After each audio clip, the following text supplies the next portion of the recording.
Welcome everyone. As you start joining in, we'll just wait a minute or so and then we will get started.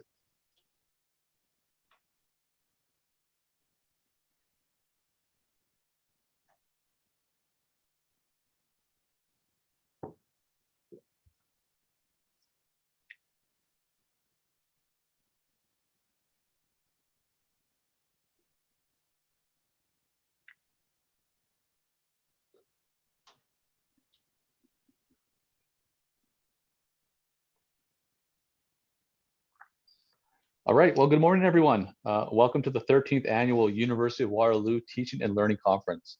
My name is Kyle Schultz, and I'm the Educational Developer for Research and Consulting in the Center for Teaching Excellence, as well as the Conference Chair for our annual conference. Last year saw our first online conference take place out of necessity due to COVID, and although when we had started to plan this year's conference, we had been hopeful about the prospects of a return to our in-person event, we eventually decided to return to the online conference environment once more, but taking in everything we learned from last year and focusing on the many benefits that online conferences have to offer. We've seen so many examples of instructors, educators, staff, and students creating and sustaining learning environments that harness the potential of our various learning modalities and persevere despite our ever-evolving public health context. We remain grateful that we can still gather today and tomorrow to share our thoughts about teaching, learning, and this year in particular, partnerships and pedagogy. So I'd like to begin today by acknowledging that much of our work at the University of Waterloo takes place on the traditional territory of the Neutral, Anishinaabe, and Haudenosaunee peoples. Our main campus is situated on the Haldeman Tract, land granted to the Six Nations that includes 10 kilometers on each side of the Grand River. Our active work towards reconciliation takes place across our campuses through research, learning, teaching, and community building, and is centralized within our Office of Indigenous Relations. It seems appropriate to make the connection between our own work at the University of Waterloo towards reconciliation and our focus at our conference this year.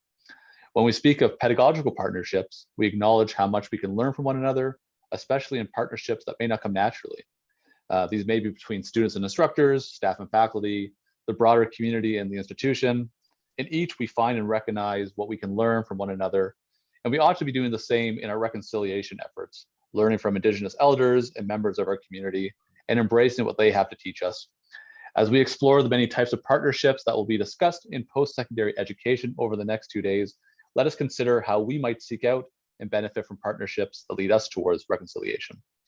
So at this point, I'd like to ask Dr. James Rush, Provost and Vice President Academic of the University of Waterloo, to share some opening remarks as we begin our day together. Jim? Thanks very much, Kyle, and good morning to everyone.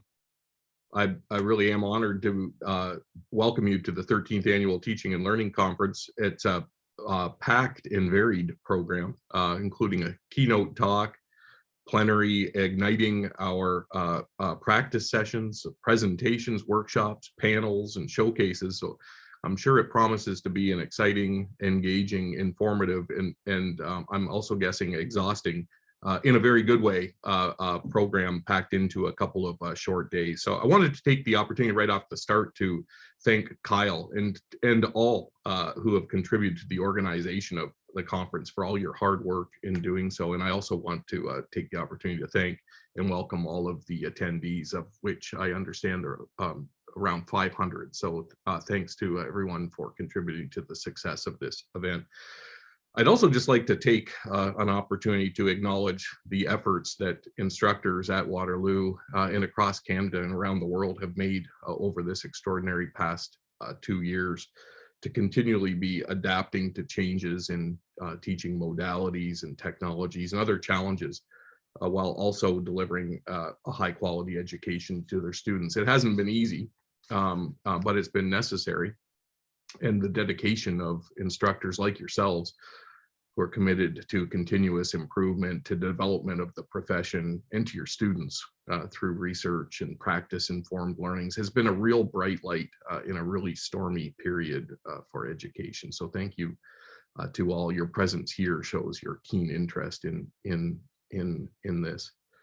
I'm an optimist, and perhaps maybe it's through that perspective that I believe that the pandemic has provided, amongst many other things, a powerful opportunity to rethink and accelerate some changes that were already underway in the ways that we develop our teaching, our learning, and our students' talent development, and in the way that we work together.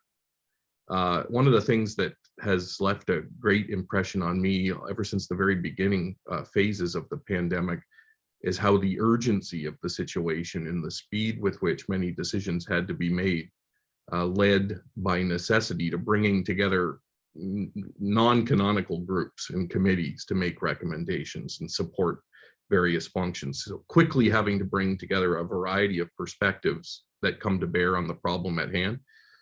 Oftentimes the focus of those conversations was the quality of education and the continuity of that during the challenging circumstances. But my point, my main general point is that we should learn from the lessons of our own collective experience on that front and through that period, the value of new networks and new ideas and new perspectives informing better decision making when it comes to teaching and learning. Based on research and expert advice, I know our instructors are moving in the direction of relying less on traditional lecture formats and increasingly focusing their attention on more collaborative learning styles. Those include learning opportunities that come from teamwork and navigating various forms of technology. And so I'm so glad that those key issues are a real central point in the conference. We've made a strategic commitment to enhancing educational opportunities by creating increasingly flexible curriculum that stimulates reflective and deep learning for experiences that can be applied to real world settings and that foster teams and partnerships and the informed use of technologies. This year's teaching and learning conference theme, as I previously alluded to, then the fostering partnerships and pedagogy really resonates with me, both as an educator and as the vice president, academic and provost of the university.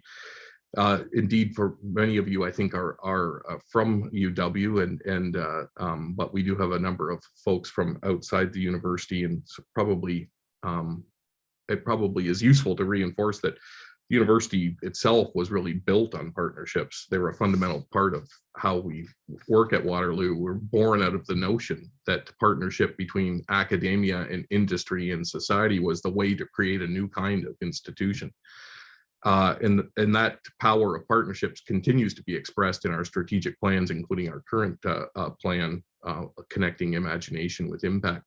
And this forum is rich with further exploration of different forms of partnerships and leveraging the role of faculty, students, and staff, industry, and society, all playing roles in the development of our teaching and learning approaches. So we're certainly committed to finding new ways to work together and to remove barriers that are real or perceived to collaboration, to interdisciplinarity, into the integration of knowledge, while promoting quality and innovation in the teaching and learning, which also requires, obviously, support for the infrastructure, the policy, and the practice that remove some of those barriers that are in place.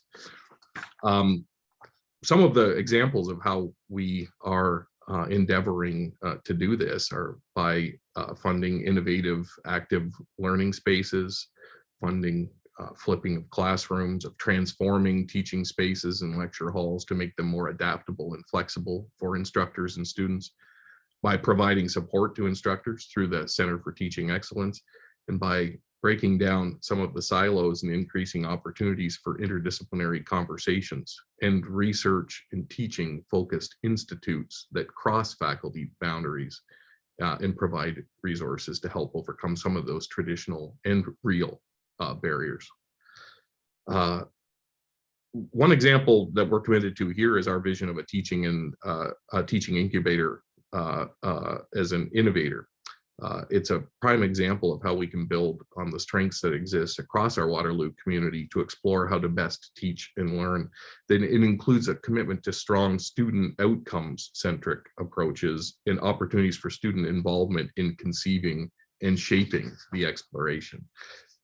Through this, we want to be able to support big ideas and the development of new initiatives at the program level by doing that thing I referred to earlier, bringing the sometimes non-canonical group of individuals and experts together on a problem to actually cause a real transformative change in the way something's being approached as it relates to innovative types of pedagogical programming.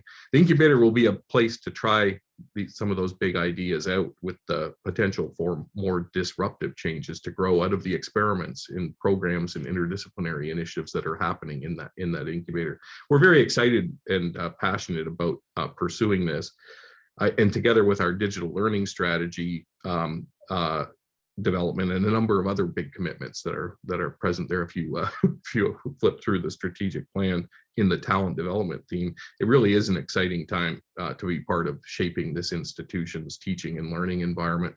And so that's maybe just a little bit of a bigger context to why I'm so excited about what's been organized today in the Teaching and Learning Conference in the particular focus this year. So this conference gives us the opportunity to explore different variations of partnerships, leveraging the roles that faculty, staff, and students in our industry and societal connections all play in breaking new collaborative ground together, really. Well, as I reviewed the conference agenda and saw that the approximately 85 sessions being offered over this 2 days, I noticed that over 73 are collaborations or partnerships between individuals, and at least 30 of them involve obvious partnerships between faculty and staff groups at the university supporting and collaborating. So it promises to be a good step to practice what we're preaching, I think, when it comes to fostering pedagogical partnerships across all stakeholders. And so I just thought the conference program itself so reflects that commitment that it's exciting to understand that going into the conference. So over to next 2 days, I guess, in summary, seems to me a tremendous opportunity to collaborate in a truly University of Waterloo type of fashion across disciplines and fields, linked by our shared interest in the educational success of our students. So I'm really looking forward to see what new partnerships emerge from your conversations together over the next 2 days. And I'll leave you just by thanking you once again for your contributions to and participation in this conference. And I hope it's enjoyable for all. Thanks very much. Thanks so much, Jim, for opening our conference and sharing your thoughts regarding our conference theme this year as well. So I'd like to spend a few minutes now talking through what you can expect from our virtual conference. If you were at our conference last year or have had the opportunity to engage in one of the many online conferences that have taken place over the last couple of years, you likely have some experience with online conferences. Nevertheless, we want to ensure that you are all well aware of what to expect throughout the 2 days so that the conference can be as enjoyable as possible. So first, let's just talk quickly about how to navigate the conference platform. You'll note on the left-hand side of your screen a dark blue bar with links to the different session types. Most sessions, be they our upcoming keynote, our day 2 Igniting Our Practice plenary, presentations, panels, workshops, and even the breaks can be found under the sessions area. The showcase area is where the posters and teaching and learning showcases are located. These can be viewed at any time, although we do have dedicated time tomorrow to engage with your colleagues who are sharing their work in this format. Finally, networking is where you can connect with your colleagues during breaks or at the end of our first day of the conference. These are informal in nature, so if you're looking for a chance to reconnect with colleagues you haven't seen much over the last year or meet someone new, please come on by. If you ever feel stuck or unsure where to go next, I encourage you to access the lobby, where we'll have an ongoing feed of timely information to keep you on track. If you need any support, use the Chat With Us button in the bottom left corner of your screen to get in touch with a member of the conference committee who can then provide immediate support to you. With respect to the conference program, you'll see that we will be beginning each day with a keynote address, followed by concurrent sessions. Thursday will also give us the opportunity to view the posters and teaching and learning showcases. There will, of course, be breaks throughout the day where, should you need to stretch your legs or give your eyes a rest, please do so. We heard last year that these breaks could have been longer, and we agree, so our breaks have been extended, and each day has a longer break to give you a chance to recharge and give your mind a break. If, however, you want to stay in the conference environment, please note that each break will have content in the sessions area. Following today's keynote, for example, we have a recorded performance by UW's a cappella club prepared for you, and tomorrow has a performance by our UW Hip Hop Association. So please come by and see some amazing talent by UW students. Throughout the rest of each day, there will be concurrent sessions by colleagues from the University of Waterloo, our affiliated and federated institutions, and many other institutions from across Canada, the United States, and beyond. We're trying to make our virtual conference as engaging as possible, and the ability to communicate with one another is critical. You'll see on the right-hand side of your screen a recurring chat bar. There's a main chat room for the conference when you're in the lobby, but otherwise each individual session, such as this, has its own distinct chat room. Please use this as much as you like to chat with one another and ask questions in the sessions you attend. If you want to directly connect with someone, you can search for their name in the speakers or networking page and either send a direct message or find a time to have a video chat. If you're inclined to tweet about the conference, you can use the hashtag UWTL22. And finally, for those of you who have indicated an interest in attending our in-person reception, we will be meeting at Federation Hall from 4 p.m. to 5:30 p.m. Eastern Time at the end of day 2 to celebrate the conclusion of the conference and the amazing work you and your colleagues have contributed to teaching and learning. So just a few thank yous. This day is only possible due to the amazing support of so many of our colleagues. So this morning, I'd like to especially acknowledge David DeBeaty's office, the Office of the Associate Vice President, Academic, for ongoing financial support and guidance in conference planning, CTE's own director, Donna Ellis, for her guidance and vision, the many faculties, departments, schools, and support units who have offered to financially support their colleagues in attending the conference, the conference planning team, Brianna Bennett, Winnie Chan, Mark Morton, Maris Weiss, Kristen Archbell, Kylie Miles, and Gerald Song, all of our amazing helpers today, current and past co-op students who graciously offer to come back and ensure the day runs smoothly. In the spirit of our conference theme this year, these partnerships are instrumental to the success of our conference. Our conference proposal reviewers who dedicated their time to providing helpful feedback to proposal authors, our session chairs for guiding us along today and tomorrow as we engage in thoughtful presentations, workshops, and panels, our colleagues at the Center for Teaching Excellence for always extending a helping hand in all of our conference planning and promotion, and finally to all of you, the participants, plenary speakers, and presenters who make such a rich offering of sessions and discussions possible. So finally now, at this point, I'd like to introduce our keynote speaker, Dr. Alison Cook-Sather. So each year in May and June, our conference committee starts throwing around ideas for what our conference theme should be next year. One of our colleagues in the CTE shared the idea of partnerships between students and instructors, and we took that idea and expanded it to explore the many types of pedagogical partnerships we'll be discussing today and tomorrow. Now, if you were to do a cursory glance of who's contributing to the discourse of pedagogical partnerships, you would most certainly see Allison's name at the top of that list. In fact, take a look at the references cited by our many sessions at the conference program and see how many times Allison is referenced there. You'll immediately notice the impact she has had on conversations which have and continue to emerge on pedagogical partnerships. Dr. Alison Cook-Sather is the Mary Catherine Woodworth Professor of Education at Bryn Mawr College and Director of the Teaching and Learning Institute at Bryn Mawr and Haverford Colleges. She has developed internationally recognized programs that position students as pedagogical consultants to prospective secondary teachers and to practicing college faculty members. She has published over 100 articles and book chapters and given as many keynote addresses, other invited presentations, and papers at refereed conferences on 6 continents. Author or co-author of 8 books, including Pedagogical Partnerships, a how-to guide for faculty, students, and academic developers in higher education, as well as promoting equity and justice through pedagogical partnership. She's the founding editor of Teaching and Learning Together in Higher Education and founding co-editor of International Journal for Students as Partners. We are incredibly grateful to have Allison join us today and share her passion about pedagogical partnerships.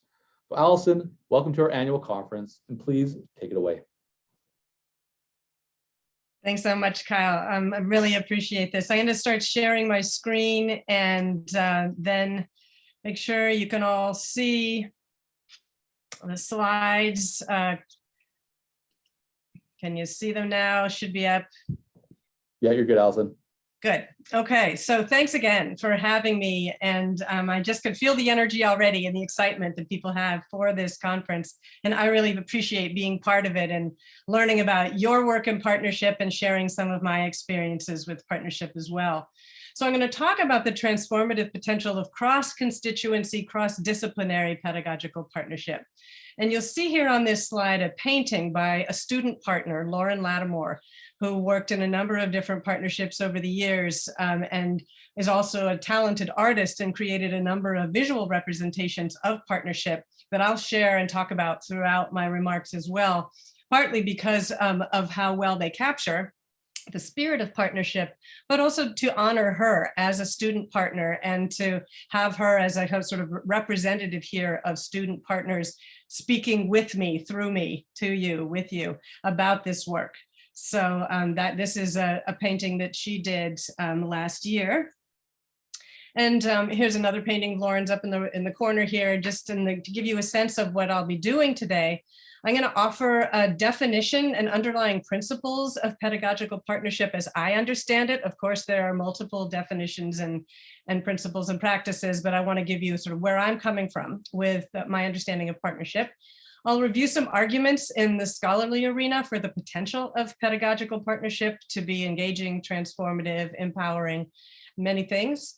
I'll highlight some of the most common outcomes of pedagogical partnerships as articulated in student and faculty participants' words, and these are selected. I could spend hours talking about the outcomes, but I just wanted to share with you the most common.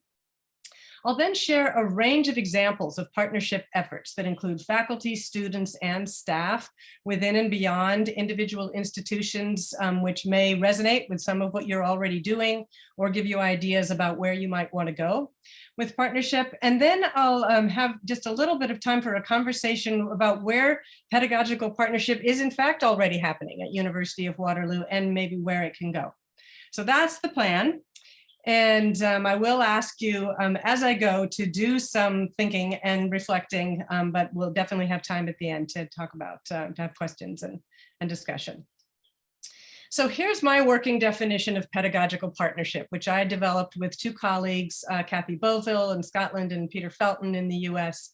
And we describe pedagogical partnership as a collaborative reciprocal process through which all participants have the opportunity to contribute equally, although not necessarily in the same ways, to curricular or pedagogical conceptualization, decision-making, implementation, investigation, or analysis. And I want to highlight here this idea of contributing equally, but not necessarily in the same ways. That's actually absolutely foundational to our understanding of partnership, where it's in fact the differences of people's experiences and perspectives and identities, positions that make the partnership generative. Jim was alluding to this at the beginning too. It's really bringing people from different spaces and places together that makes partnership. And I want to share here another painting by Lauren and her words about partnership, because I think they set a beautiful tone for what we'll be talking about. So Lauren wrote, "Weeping trees grow flexible branches that flow with the wind, create openings, and change with the seasons. Pedagogical partnerships require flow, flexibility, and movement to inspire transformation in teaching and learning. The image of the weeping tree is meant to capture this and encourage us to look towards the wisdom of natural beings as we seek change in our approach to building more joyful and meaningful connections in educational spaces." So I would invite you to keep that beautiful articulation of partnership in your mind as I move through my remarks today. So principles underpinning pedagogical partnership. This is something that Peter Felton and Kathy Boville and I write about quite a lot in this book, Engaging Students as Partners in Learning and Teaching, a guide for faculty. So you can read more about them there, but just to give you a sense of what we feel are essential underpinning principles. The first is respect, an attitude of respect. And what we mean by that is that we value and take seriously and engage seriously with what others in the partnership work bring. And of course, that's more easily said than done, right? But to bring an attitude of respect and receptivity and openness and honoring of what people bring. So that attitude is essential to pedagogical partnership. And if respect is an attitude, reciprocity is a mode of interacting. That's the second principle. It's a matter of give and take, right, all the time. And this goes back to exchanging, right, where people contribute equally, although not necessarily in the same ways, to the exchange process. So reciprocity, give and take, as Peter and I mentioned below, it's not an exchange of commodities, but of contributions, right, of perspectives, insights, and forms of participation. And finally, the third principle is shared responsibility. And we see a shared responsibility as both a process and an outcome of partnership. So there's a sharing of responsibility in what happens through the partnership work, and then sharing of responsibility for teaching and learning is often an outcome. Faculty and students carry that and staff members into other spaces where teaching and learning is happening. So it's a mode, and then it continues to be a mode. And so please keep those in mind and sort of think a little bit about where are you already enacting these principles in your work with faculty, with staff, with students, amongst all of you. Where do you see these principles at work, and where might you build on them? So I want to share with you a little bit, just a few excerpts from the scholarship on partnership. And this is a growing body of scholarship that is arguing for the efficacy and the potential of pedagogical partnership work. And just to give you a few glimpses from a number of different countries. So in England, McHealy and his colleagues argue that engaging students and staff effectively as partners in learning and teaching is arguably one of the most important issues facing higher education in the 21st century. And writing in the United States and in Canada, two of my colleagues from McMaster University and I and a student partner from Haverford College write about the structural disadvantage in higher education that constitutes and is constituted by multiple forms of violence, epistemic or knowledge related, affective or feelings related, and ontological or being related, that do harm to students. And pedagogical partnership can contribute to redressing these harms and promote greater equity and justice.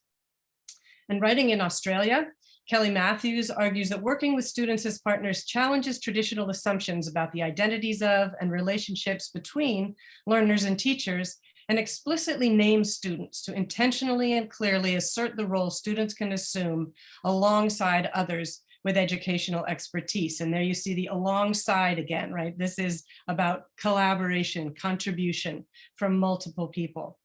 And then finally, a student partner argued that if we all engaged in partnerships through which we discuss how teaching and learning experiences can include and value everyone, our campuses would become places of belonging.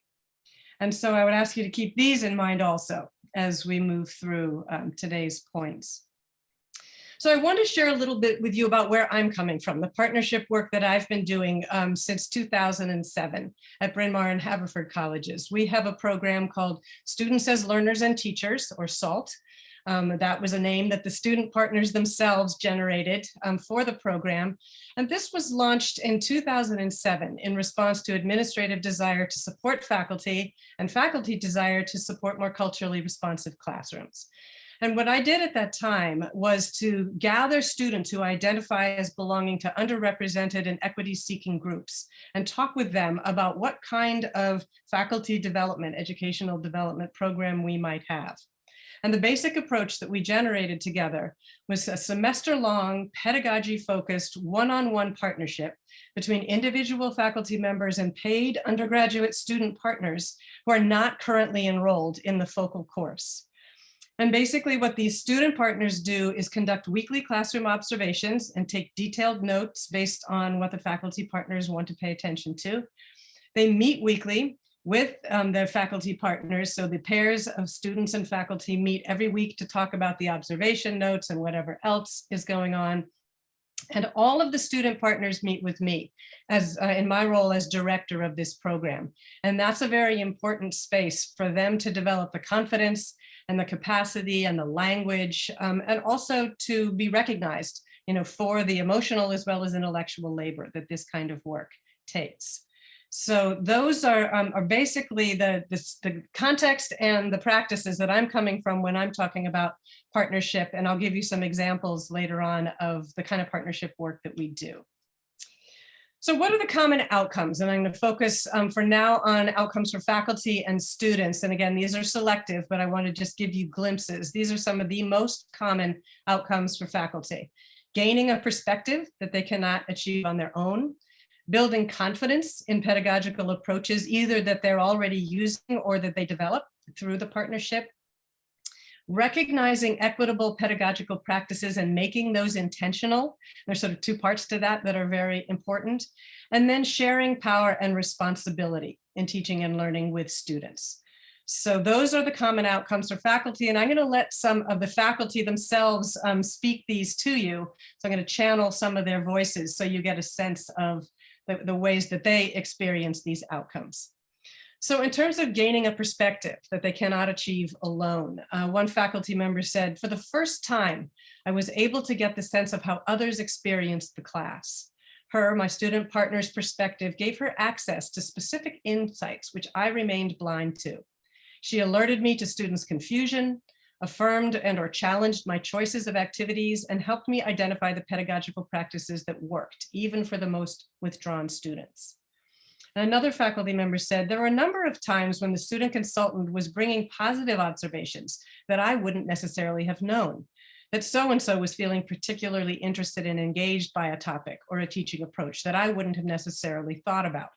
I often felt like, oh, I didn't see it that way. And now I do. Now I have that perspective. And that I could give you hundreds of these kinds of statements of where faculty really think, oh, I didn't see it that way, or, oh, now I understand something that I had never noticed before. So that is a very, very common outcome of this work. Second, building confidence in pedagogical approaches. So, as faculty, we often don't have much of an opportunity to talk about what we're doing. Teaching can be quite isolating. I mean, it's great when you have a center that supports those kinds of conversations, but still there's a lot that goes on individually. But through this kind of partnership, there's ongoing dialogue, right? And through that, faculty build confidence. So here are a couple of examples. This is a faculty member in physics who identifies as an underrepresented minority in physics. And she said, well, I was worried about the mechanics of running a course. Is my writing on the board legible? Am I talking too fast? Do I stop for questions enough? My student consultant encouraged me to think about and crucially say aloud my values as an instructor. She asked me to articulate my ideal classroom environment, one where all students are unafraid to learn from each other and their mistakes and to support each other as they struggle through difficult material. And in turn, she's able to articulate that to her students, right? So she felt confident through this dialogue with her student partner. Another faculty member who is a Black faculty member said, my student partner helped me stave off some imposter syndrome flare-ups I was having at the beginning of the semester. Explaining to her my thoughts about teaching and my place in my discipline helped me remember that I know what I'm doing. And at the very least, I have tried to be very conscientious about teaching in a way that is reflective of my values. So again, building confidence and also finding ways to name that confidence in themselves and in their practices. Third, recognizing responsive pedagogical practices and making them intentional, right? So there are a lot of things we do that we may not think about as either responsive or equitable or inclusive, but might be or might not be, and that conversation is important. So one faculty member in psychology said, my student partner identified a bunch of things that I knew and did in a conscious way, but wouldn't have thought of as culturally responsive. I did them to solve a different problem, trying to make the class more interactive. That was my goal. How can I make them think about or do something? And my student partner perceived them as actually connected to students' personal experiences. So what I was already doing for another reason had that unintended consequence. I had one purpose and she saw other purposes. So by her identifying them, I became more conscious and deliberate in doing them. Okay, and then finally, sharing with students power and responsibility in learning. So one faculty member said, as a result of partnership, right, they extend that kind of sharing of power and responsibility into all their teaching. One faculty member said, one unexpected side effect of working with the student consultant was a subtle change in attitude that I experienced. I've always strived to adjust course content and process to match student interests and needs, but I'd always seen that as a process of me adjusting things for them. Midway through the semester of working with my student consultant, I realized that I was thinking about my class in a more collaborative way than I had before. I was thinking about building the course with the students as partners. And another faculty member said, I work with students more as colleagues, more as people engaged in similar struggles to learn and grow. I've become more convinced that students are experts in learning and essential partners in the task of creating and developing new courses and refining existing ones. So this becomes a way of being, right, that faculty take forward with them. Okay, what about for students? What are some of the most common outcomes for students? And here again, there are many, many more, but these are the key ones. Deepening learning and academic engagement, building confidence like faculty and a sense of belonging, fostering understanding of teachers and teaching, contributing to student partners' sense of their evolution as active agents in their own and others' development, so agency, and building job skills. So deepening learning and academic engagement. So this is a very common experience for students to have, when they're in the class observing learning. It's very different from being in the class trying to absorb content, right? So very common for students to say, you really don't understand the way you learn and how others learn until you can step back from it and are not in the class with the main goal to learn the material of the class, but more to understand what is going on in the class and what is going through people's minds as they relate with that material. Another student said, being a student consultant has allowed me to understand the rationale behind an activity or behind an assignment a lot better. So now when I'm a student and receiving information, I can not only receive the content, but I can see why it is being delivered in this way, why I am being asked to engage with this particular text in this particular way. So seeing the content as it is as a student, but also going to the next level and seeing the pedagogical reasoning behind it has totally deepened my learning. Right, so here's another example of transfer. Students transfer this kind of engagement and understanding to their other courses in the same way that faculty transfer that sort of pedagogical partnership way of being to their work with all their students. So for students, building a sense of confidence and belonging. Virtually every student says, I think I feel more confident speaking to professors. Before I would have just been, this is how everyone teaches. But now I feel like I understand both how to approach a teacher about that and feel like I have something to say that's worth hearing. So this is not only in their partnerships, but with all faculty they work with. Another student, in terms of belonging, said, I often tell people I would have left Haverford College were it not for the SALT program. Although this is probably an exaggeration I am now unable to test, I do feel like I owe SALT a debt of gratitude for making me feel like an integral part of the school and its processes, right? And this links to that student comment about if we all had the opportunity to be in these conversations, we would feel like we belong. Next, fostering understanding of teachers and teaching, right? This is something students don't have much of an opportunity to do unless they're studying education, for instance. They don't think about the pedagogy so much. So they talk a lot about not only the challenges of teaching, but also how hard it is, right? And this is a very common outcome for students. This one student said, it made me a lot more compassionate toward my professors, more empathetic, because I saw how hard my faculty partners were working. It made me a lot less likely to disparage my own teachers and less willing to tolerate that from other people, right? So they become what they call faculty advocates sometimes, really standing up for faculty and saying, this is really hard work to other students. What are you doing to engage with faculty? And another student said, when I was writing the last paper I had in a particular class, I found myself looking at the prompt and thinking more. The professor wasn't necessarily explicit about making the connections, but I found myself being able to look at what the assignment was and being more able to decipher what the professor was emphasizing and what they were looking for. I think I ended up writing a better paper as a result. And it was sort of interesting to realize that I don't think I would have thought of this last semester before she had been a student partner. I would have just answered the question, whereas this was more like, what is the intent behind the questions and why are these questions set up as they are? So, this is an understanding of teachers and teaching and also deepening learning, right? There's a lot of overlap across these findings. Contributing to students' sense of their evolution as active agents in their own and others' development, another very common theme.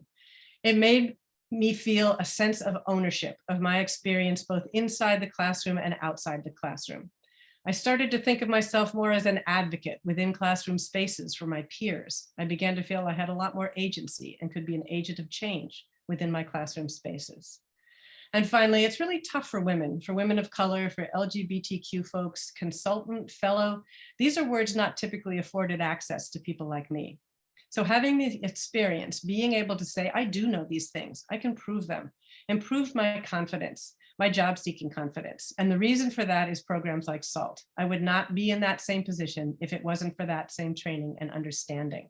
So the sense of growth, evolution, agency, capacity, all are very common outcomes. And then linking from this last point to specifically job preparation, students talk about observation and analysis skills and capacity for communication across positions and perspectives.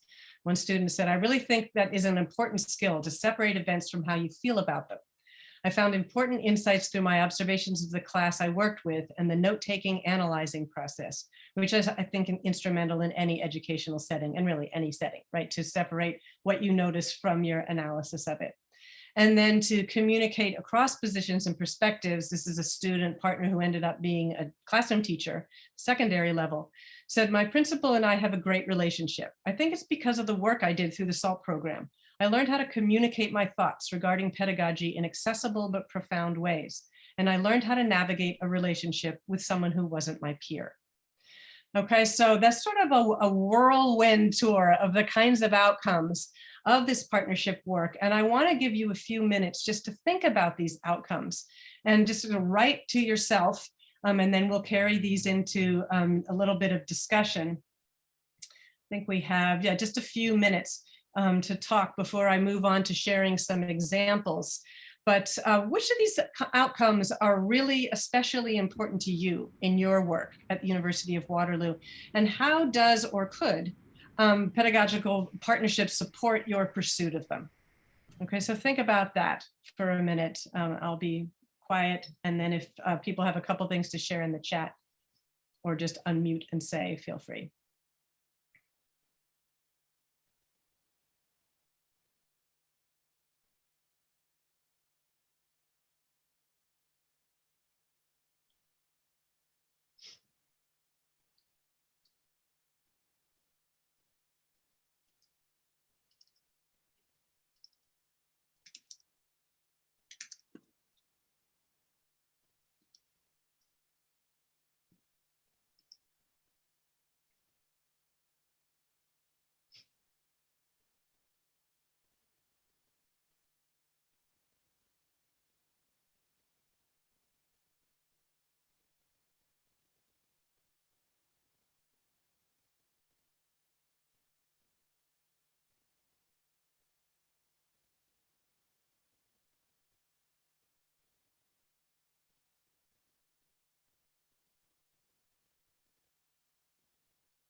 Okay, well, maybe looking at the time, I'll ask you to hold on to those and we'll have about 15 minutes to draw on what you've written here and also talk about the examples that I'm about to share.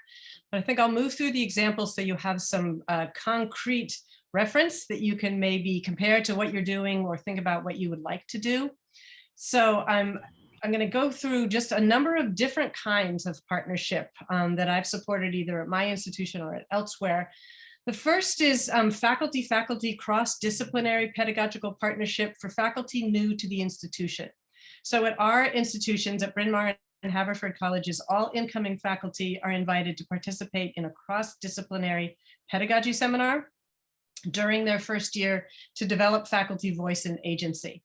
And this is a faculty participant in this forum said, the fact that it is a group of new faculty from very diverse disciplines supports learning from different voices that extend beyond who I usually talk to, listen to, and learn from, such as departmental colleagues and other new faculty. Because a lot of the advice that you're getting from different contexts is actually orthogonal to one another, you have to think about your own priorities and your own sense of purpose, and then develop accordingly. Right, so this sort of the generativity of this faculty-faculty cross-disciplinary conversation in these forums is one example to think about. Another is a student-faculty partnership in chemistry. And I give you this example as a model of course revision that you might want to consider. So a faculty member in chemistry and 3 student partners who had taken her first year semester of organic chemistry the semester before spent an entire semester redesigning the course, where they redesigned the content, the assignments, the methods of assessment, everything for greater inclusivity. And then the faculty member said this at the end of an essay that she wrote about this. I've now taught the course for a second time, incorporating the changes stemming from our student-led course revision. I felt empowered teaching a course with my newfound clarity of purpose. I sensed a deeper connection with my students born from the bond with my student consultants. I consciously created an environment of pedagogical transparency and fostered an environment in which students could come to me with continual feedback and suggestions to make the course stronger. I felt like I was part of a team and that I was working alongside my students to achieve the course objectives. This experience taught me that the nexus between teacher's perspective and student's perspective creates fertile ground for learning. So you see echoed here a lot of the same outcomes that I mentioned before, right, from the faculty of the, working as a team, feeling empowered, having greater clarity and confidence about this work. So that you can read about this in greater detail in a couple of essays I put at the bottom of this slide. And you'll have access to all these slides. So then to talk a little bit from a student perspective about the power of cross-disciplinary partnership. So this is a student who talked about, as a non-STEM student, I found being placed in partnership with a professor in mathematics was a daunting first contact. However, my background in the humanities offered an interesting lens to foster small group work as well as altering structures of engagement with students to provide deeper understanding and clarity of topics. In consultation with my faculty partner, I found myself not only being able to engage in discourse about classroom inclusivity and self-efficacy, I also found agency. Throughout our partnership, my faculty partner and I rarely, if at all, talked about specific mathematical topics that were being taught in the class. This brought forth 2 certainties. 1, pedagogical approaches aren't always bound by specific subject areas to ensure student efficacy. 2, my status as a college student lends in itself expertise in fostering ideas of classroom inclusivity. And here again, you see these themes, right, that you heard in some of the outcomes that students articulated. And then a faculty partner also talked about the benefits of cross-disciplinary pedagogical partnership between students and faculty. So this faculty member said, Kate, that is his student partner, Kate's academic expertise is in education, and I'm a biologist. I think the fact that our partnership cross disciplines is important. For me, the conceptual level of our weekly conversations was elevated because the course content itself was not our focus. So this is worth thinking about, because a lot of people think, oh, it has to be, a student partner has to be in the discipline of the faculty partner. And actually, and we can talk about this more, it's often more generative when they're not. So another example of a faculty-faculty cross-disciplinary pedagogical partnership is one for faculty at different career stages. The one I gave you previously was for new faculty. This is an example for very experienced faculty. Was a seminar that I created supported by a grant from the Lumina Foundation with 11 faculty from 10 departments across programs. You can see biology, chemistry, environmental studies, French and Francophone studies, linguistics, physics and astronomy, psychology, religion, visual studies, and writing. And they were all at different stages of their careers. And we came together to explore strategies that could create greater equity and inclusion through particular approaches in the classroom, and also attention to the hidden curricula encoded in course syllabi and assessments and assignments.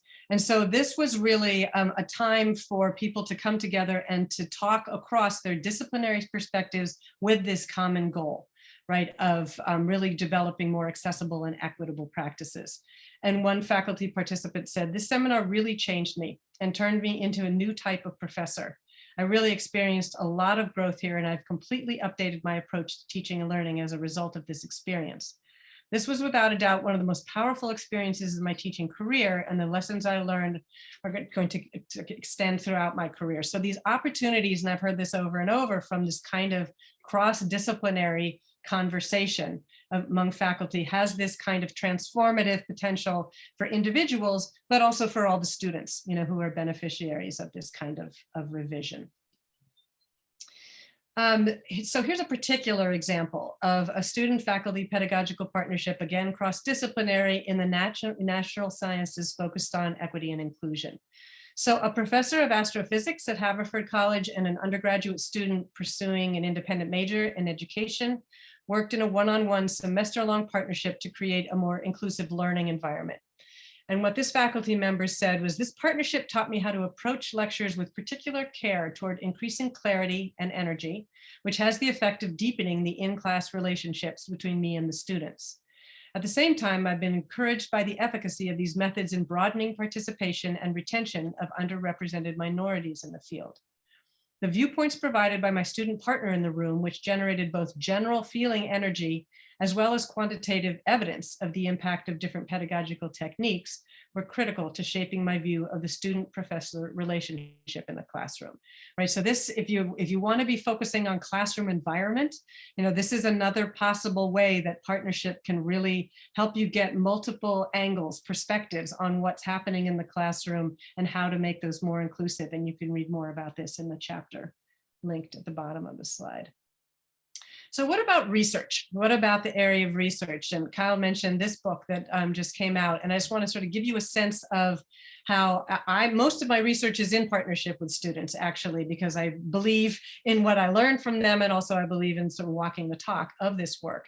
So I'll just give you a sort of a rundown of what we did here. 2 faculty, I was one of them, and my colleague at McMaster University, and 4 student partners conducted ethics board approved research to the extent to which student-faculty partnership programs might contribute to equity in teaching and learning. That's where our research began. As an offshoot of that initial project, we also began to look at theoretical frameworks from scholarly work that both our student partners had generated.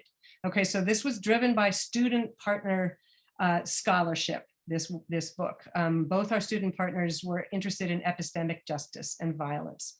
So we first wrote a chapter that's linked from this slide, in which we explored how partnerships can facilitate epistemological forms of equity and inclusion by creating more equitable conceptions of knowing and knowledge, and fostering students' confidence in their knowledge and willingness to share it with others. And that chapter grew into this book that you see on this slide that expanded from focusing on epistemic justice to including affective and ontological justice. And since then, we've done multiple presentations, and I do book groups on this book. But it just shows that you can work in partnership over time, faculty and students, to develop possibly practice-changing frameworks, as this seems to be for some people.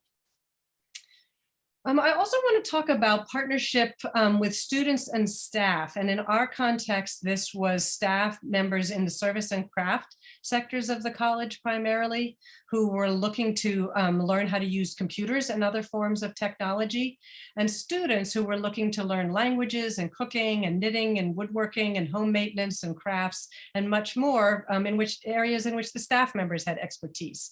Right, so we created a partnership program. This was back in the early 2000s, where we linked up pairs or groups to do this kind of knowledge exchange. And I just wanted to share with you a couple of voices of participants. So a student said, you can think of your partnership as an opportunity to get to know a real student or staff member instead of having to rely on stereotypes or preconceived notions about what kind of a person a student or a staff member might be. Right, because this kind of exchange of knowledge really complicates people's understandings of one another's capacities and skills. And then a staff member said, I can't say enough about what this experience has given me. More confidence about computers and my knowledge of them, a chance to cook for fun and prepare some really delicious food, and most especially the chance to get to know a student and work with her. I feel so very lucky to have gotten the chance to know such an incredible young woman and to be able to call her my friend. And some of what staff said very consistently about this program was that it made the institution feel more like a place of belonging for them, a place where they could be themselves and bring what they have to share and not just show up for work. So that's a sort of staff-student exchange pedagogical partnership that you might consider. Another is faculty-student librarian pedagogical partnership. This has happened at a number of institutions, and I just wanted to give you a couple of examples from Haverford College and Berea College, both in the United States. At Haverford, a faculty member in biology, a science librarian, and 2 student partners. One was partnered with the librarian and one was partnered with the faculty member. And they then all worked together to try to think about how to really integrate meaningful lecture and group activities to support students in their research proposal preparation, which is a perpetual challenge, right, for librarians and faculty and students alike. And at Berea College, there was a semester-long partnership between a librarian and a student consultant to try to reimagine the single library instruction session, right, which so many people struggle with. And they really, they reimagined that in itself as more of a partnership. And the faculty partner said, to feel a new and deeper connection to my work was a gift. The partnership process that got me there taught me that I am capable of growth and change, as well as confronting my fear. Because she really took it on to revise this long-standing one-shot delivery model. Another area you might think about is offices on campus, for instance, like access services. And there were a couple of examples at Ursinus College, which is near us, as well as at Bryn Mawr and Haverford colleges, where there were partnerships between access services and students and faculty, where they created maybe a disability studies course, which is what happened at Ursinus College, or at Bryn Mawr and Haverford. What the students focused on was learning from students about what would better support them, students with learning differences and disabilities. And they developed a student-created web page focusing on universal design for learning, or UDL principles. So here's another kind of really staff-student partnership through access services. I wanted to share just one more, which actually came out of the intersection of the pandemic and the uprisings for racial justice that we were experiencing in the summer of 2020. We created a summer pedagogical partnership program where students, faculty, and staff got together to talk about developing trauma-informed anti-racist approaches to remote and hybrid teaching and learning.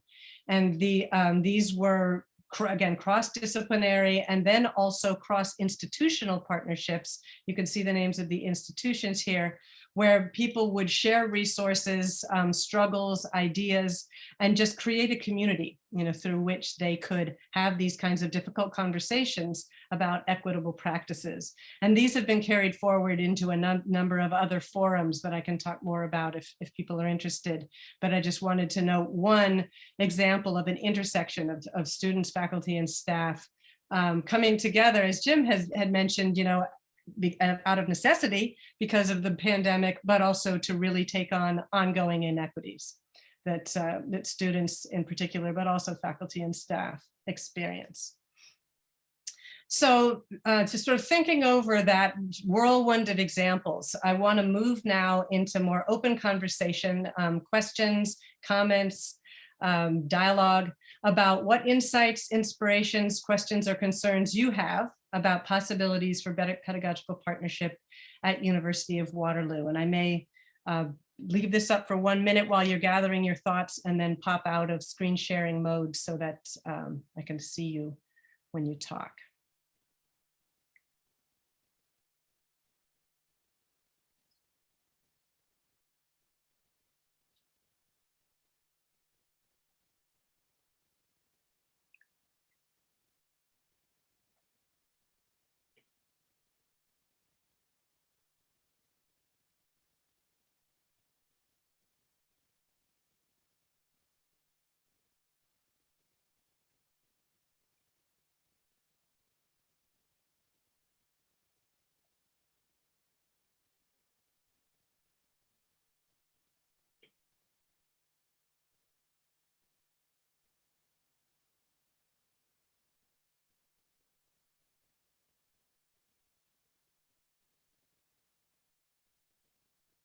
Feel free to start putting things in the chat, or just taking notes that you want to speak from.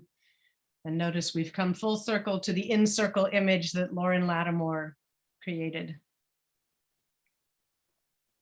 We do have some questions coming in through the chat, Allison. Do you want me to bring some to your attention and you go from there? Yeah, sure. I'll pop out of here so I can see people.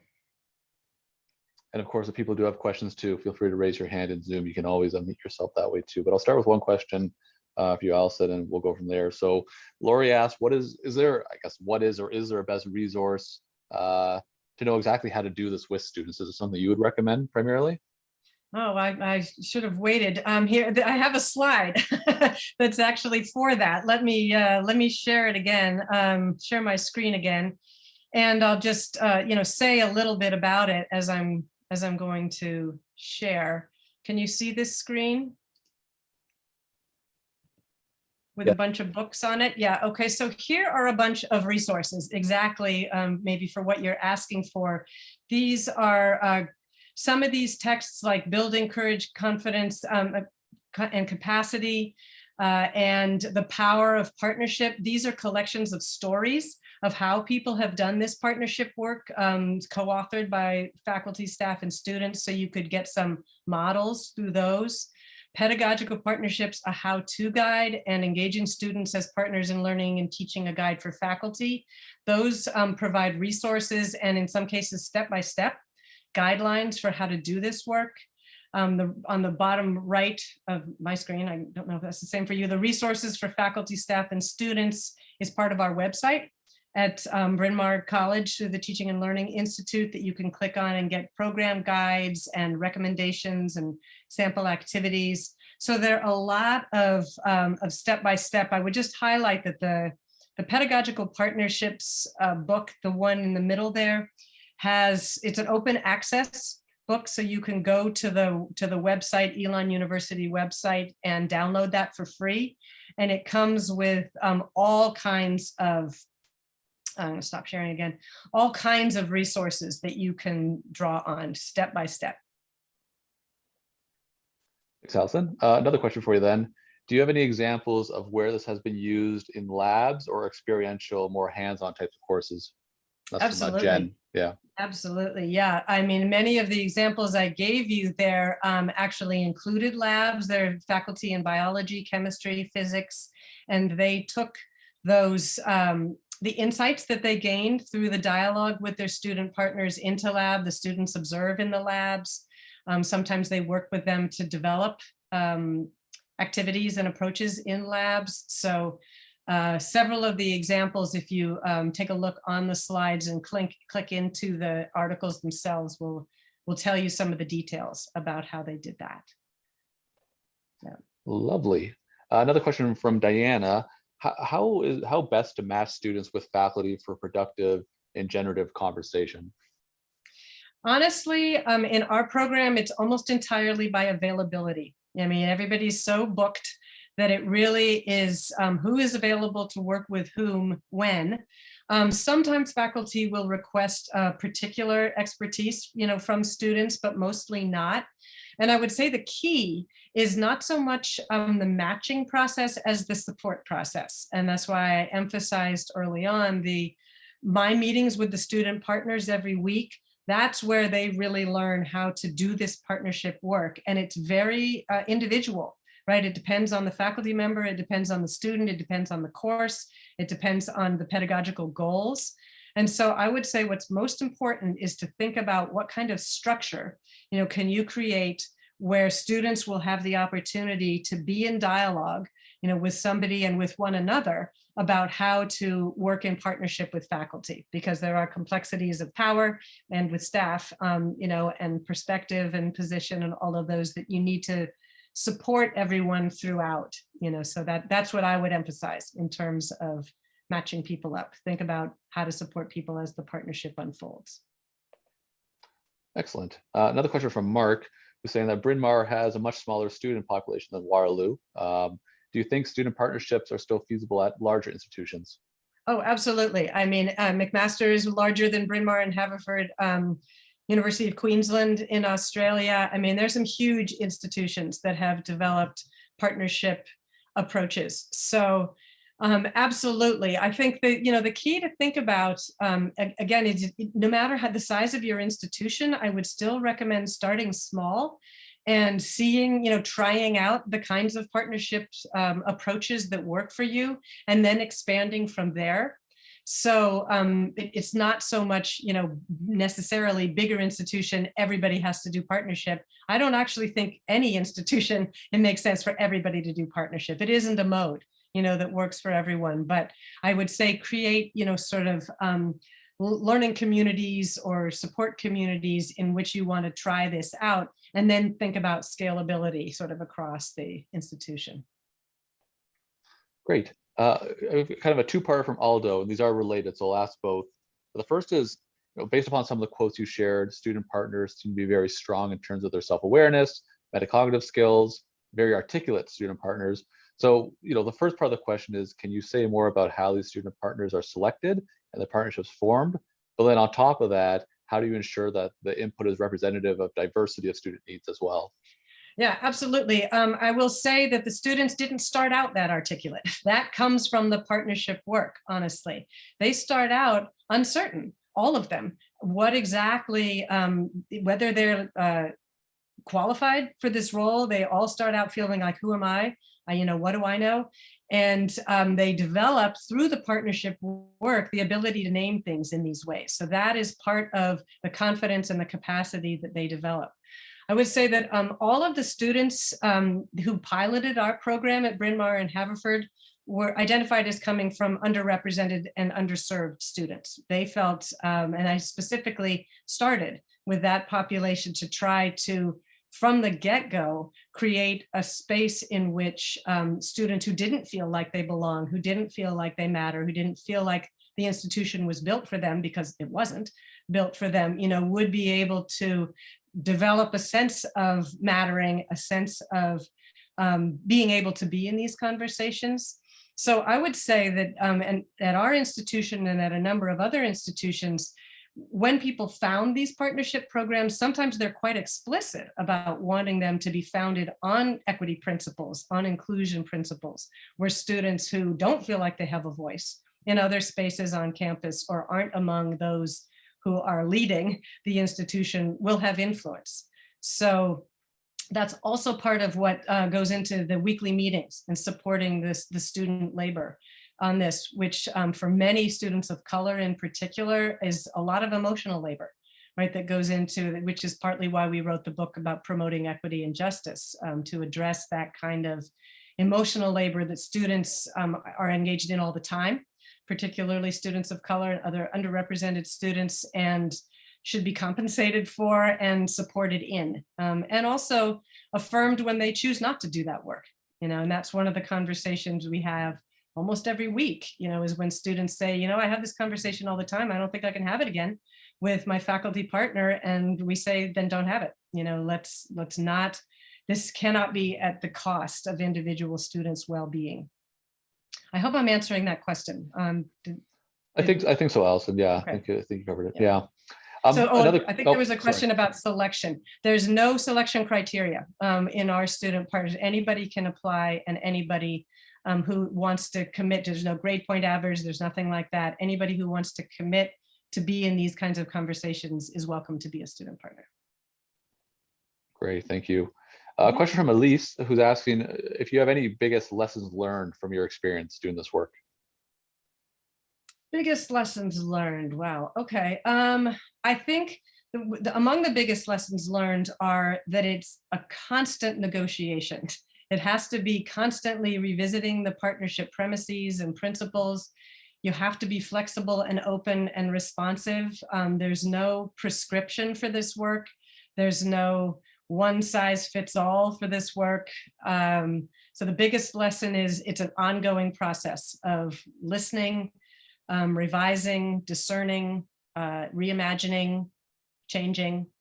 So that's a really huge lesson. I guess another one is just that it is also very consistently transformative. I mean, it's just incredibly empowering for virtually everybody who experiences it, faculty, students, and staff. And it's demanding, right? I mean, it's that's another big takeaway. It's demanding, it can be exhausting, and it can be overwhelming, right? So it's not always positive, but it is always transformative. Thank you. A question from Nadine, who's asking, how do we balance the benefits of pedagogical partnerships with the risk of offloading work to tuition paying students? And what kinds of capacity building and compensation models are necessary for this to work? Yep, absolutely. I feel very strongly that students need to be compensated for this work. I think, as you can see from the outcomes, it constitutes a form of professional development and personal development for students that is actually a benefit, an added benefit, to their experience.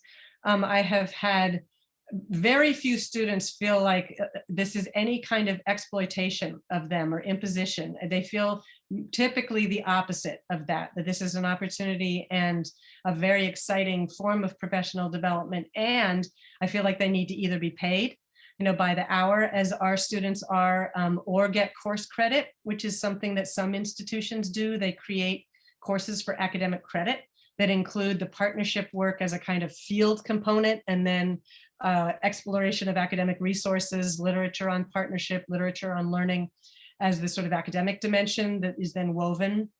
Or other institutions create fellowship positions, fellow positions for students. So those are the three models that are most common for compensating students, but I would agree 100% students have to be compensated and recognized for this work, and that it really can't be exploiting student labor.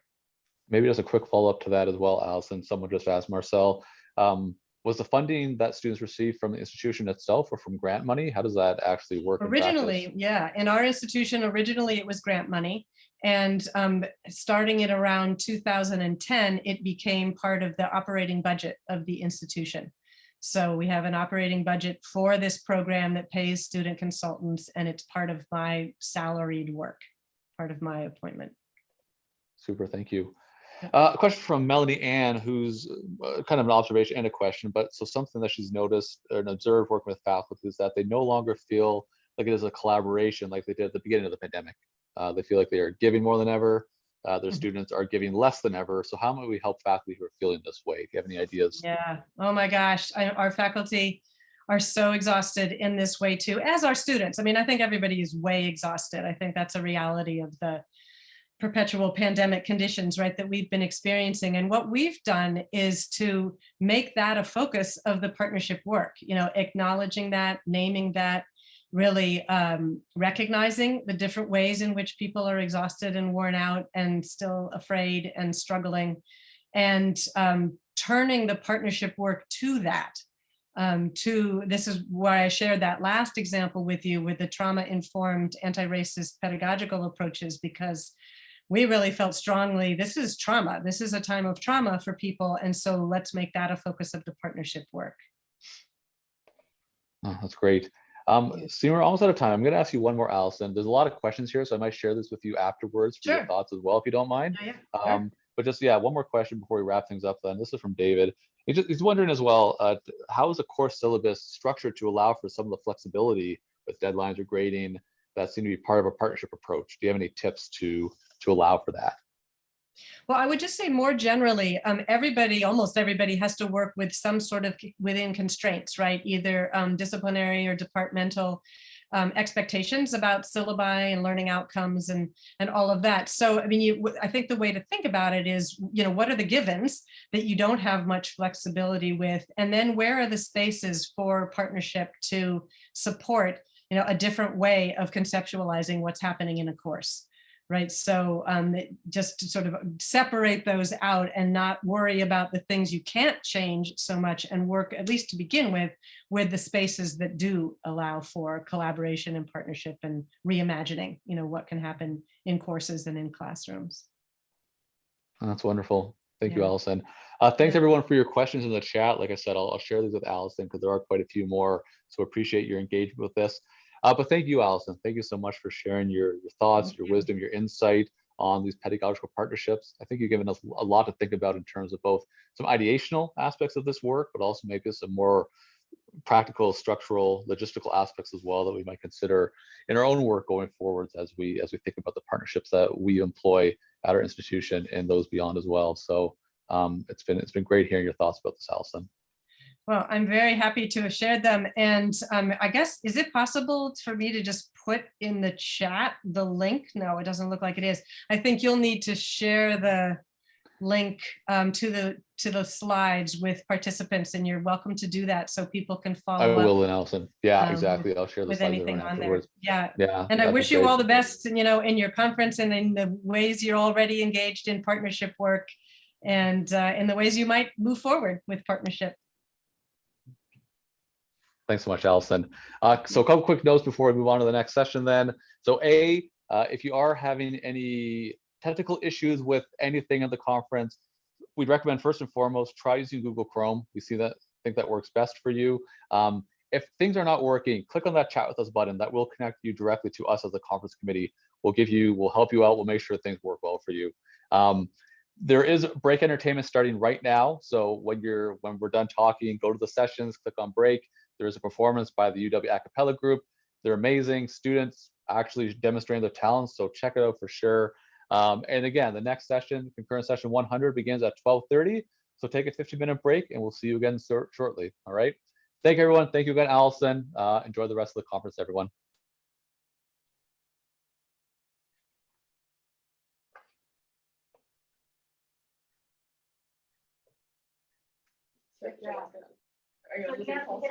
Yeah. Is Kyle here? Kyle, you're good. Yeah, you can shut it down, Gerald. Everyone else is still on, I think. Oh, I shut it. Yeah. I think Oh, I shut okay. it. Yeah. It says thanks for attending. Okay, cool. Okay, perfect. I guess everyone still lingers around in the Zoom room for a bit longer then. Break entertainment, is that? All right. Yeah. Heading over to the break. Okay, I'll see you folks in a second, okay? It's fine. All right. See ya. All the music.